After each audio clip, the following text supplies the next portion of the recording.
What's going on, guys? Chris Chavez here with Fandroid.com. You're watching another episode of the Android Overload. For Monday, March 11th, these are your top Android news stories. So we're only a few short days away from the official unveiling of the Galaxy S4. Samsung is getting all prepped for the event that's going to be held in New York. And right on schedule, they released another teaser video for the Galaxy S4 that stars that weird little, creepy little boy from their first teaser video. This video really gives us no information other than some possible hints as far as the color scheme this time around. In the video, the kid opens a little box and his face melts off and he says it's the Galaxy S4 is his favorite color, which is kind of strange because he's holding an Oreo cookie, which is like he broke in half, and he's like, it's my favorite color, and it's half black and half white. Maybe we're looking a little too into it, but it's possible that the Galaxy S4 will drop that weird pebble blue stuff and just come in a standard black and white option right off the bat. And if you don't want to wait until Thursday to get a first look at the Galaxy S4, we may have some leaked pictures of the device. Now in the pictures, the guy taking the blurry, well, they're actually pretty clear photos. He's taking pictures of the software information of the Galaxy S4.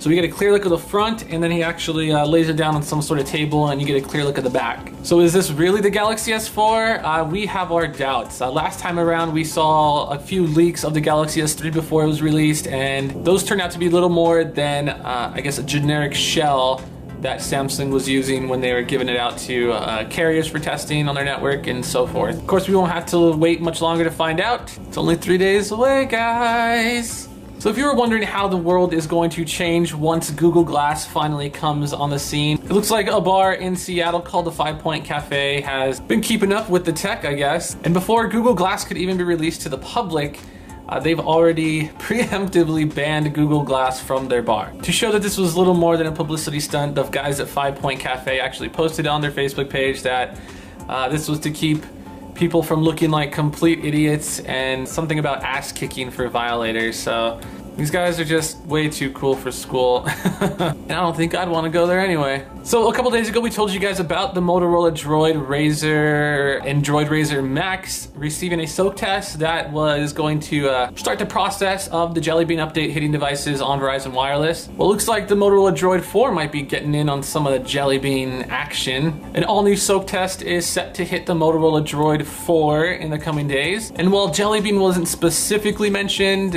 just the fact that it's Motorola Razr, Droid Razr cousins are receiving Jelly Bean, it makes perfect sense. So if you have a Motorola Droid 4, expect Jelly Bean a couple of months or something.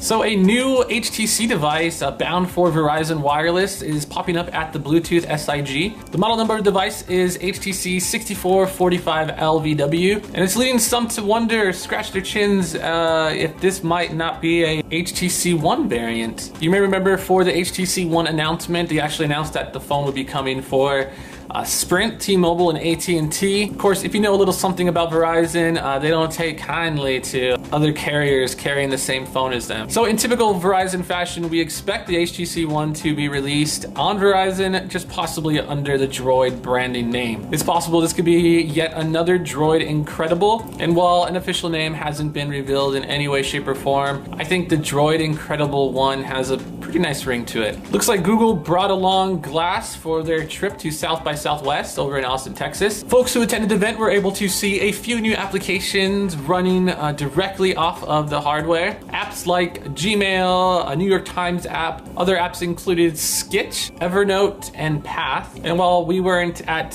South by Southwest to actually check it out for ourselves, we expect Google to show all these apps and a lot more on Google Glass at Google I/O in May, which of course Fandroid will be in attendance, giving you guys the very latest on all that. And personally, I couldn't be more excited. We're expected to see key lime pie, lots of Google Glass stuff, just a whole bunch of amazingness from the boys at Google. And it looks like that's gonna wrap up the Android Overload for Monday, March 11th. For links to all the articles I talked about here in this video, make sure you hit the description area. Don't forget to thumbs up if this video was helpful to you at all, and subscribe if you haven't already. And if you're on Twitter, don't forget to drop me a line. With Fandroid.com, I am Chris Chavez. Thank you guys for watching, and I'll see you tomorrow.